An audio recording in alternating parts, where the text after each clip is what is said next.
आपापल्या क्षेत्रात उच्च कामगिरी करणाऱ्यांच्या पाठीवर कौतुकाची थापही दिली पाहिजे, असे प्रतिपादन शिवशाहीर बाबासाहेब पुरंदरे यांनी केले.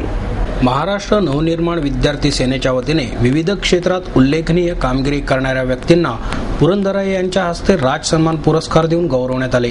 मनसेचे सरचिटणीस अनिल शिदोरे, मनविसीचे प्रदेशाध्यक्ष आदित्य शिरोडकर, मनसेचे जिल्हाध्यक्ष बाबाराजे जाधवराव, मनविसीचे जिल्हाध्यक्ष हेमंत बत्ते, गणेश सातपुते यावेळी उपस्थित होते.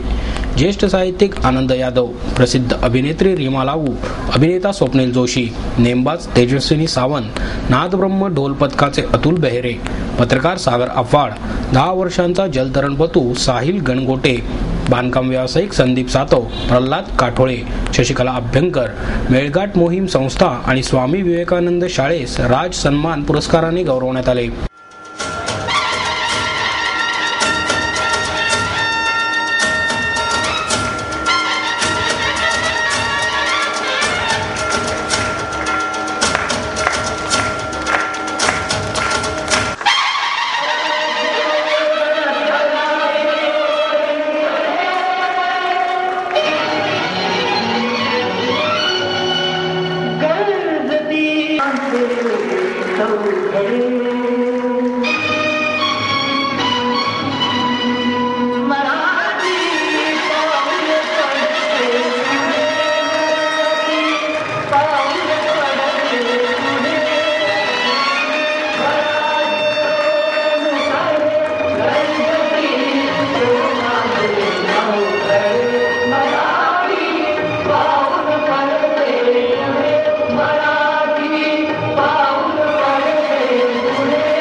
पुरंदरे म्हणाले, प्रत्येक माणसात काही ना काही गुण असतात, त्यामुळे आपल्यातील विशेष गुण ओळखून आवडीच्या क्षेत्रातच काम केले पाहिजे.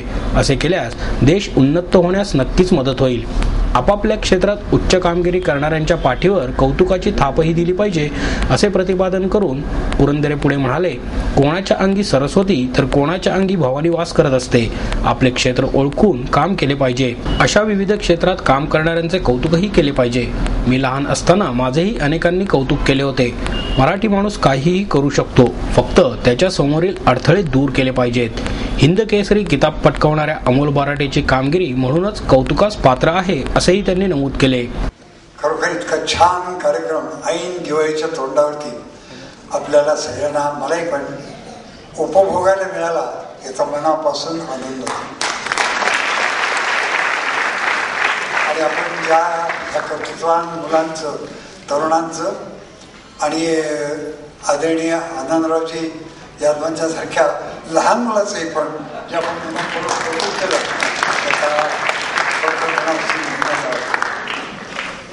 कौतुक हे मनापासून असेल पाहिजे. शिवाजी महाराज प्रत्येकाचं कौतुक करताना मनापासून करत असत. जर मला या देशावर जे बोलायला सांगितलं ना, तर केवळ शिवाजी महाराजांनी केलेलं कर्तृत्वान आपल्या शिलेदारांचं कौतुक या विषयावरती मी कमीत कमी 2 तास नक्की बोलेन. आता नाही बोलणार, पण इतकं तो लोकांचं मन जाणणारा असा राजा होता. आणि म्हणूनच हे हिंदवी स्वराज्य हे काही आगळ्या वेगळ्या थाटात उभं राहिलं. कौतुक सगळ्यांना आवडतं आणि ते कौतुक जेव्हा आपली माणसं करतात तेव्हा त्याची रंगत जरा न्यारीच असते. आज तसं काहीसं वाटतं. बरं, पक्षाचं नाव असं आहे की जे करतात ते मनसे, त्यामुळे मनापासून केलेलं कौतुक आहे आणि ते मनापर्यंत पोहोचलं. सर्व पदाधिकाऱ्यांचे, मान्यवरांचे, संपूर्ण तुमच्या टीमचे मनपूर्वक आभार. फार आनंद होतोय. जी आता इथे नावं घेतली गेली आणि ज्यांना पुरस्कार मिळाले त्यांच्या यादीत हा पुरस्कार स्वीकारताना विशेष अभिमान वाटतोय. आणि खरंच रीमाताई आणि मी असं म्हणत होतो की आपलं काम दिसून येतं, आपलं काम लोकांसमोर पटकन पोचतं, आपल्या कामाचं कौतुक होतं, पण आपल्यापेक्षा खूप मोठं आणि खूप चांगलं काम महाराष्ट्राच्या कानाकोपऱ्यात घडतंय आणि त्याचा प्रचंड अभिमान वाटतो.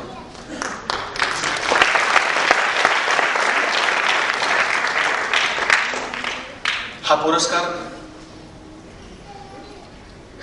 हा स्वीकारताना जितका आनंद झाला त्यापेक्षा त्याचा दुग्ध शर्करा योग असा की तो बाबासाहेबांनी मला प्रदान केला.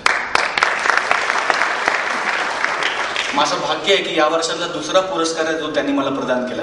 काही महिन्यांपूर्वी पुण्यातच पु ल देशपांडे सन्मान मला प्रदान झाला आणि तो बाबासाहेबांनीच केला. मला असं वाटतं की या निमित्ताने त्यांचे मला आशीर्वाद मिळत आहेत. आणि मी नेहमी असं म्हणतो माझ्या आई वडिलांना, तसंच आज तुम्हाला सांगेन की तुम्ही फक्त आशीर्वाद ठेवा, बाकी हम लोग लढते रहेंगे. तुम्ही सगळ्यांनी भरभरून प्रेम केलं, करताय, रोज करताय. तुमचं प्रेम असंच राहू दे. चुकलं तर कान पकडा, आवडलं तर पाठ थोपळा, शाबासकी द्या. असंच प्रेम करा आणि मरेपर्यंत असंच तुम्हाला एंटरटेन करत राहील. मनपूर्वक धन्यवाद. जय हिंद, जय महाराष्ट्र.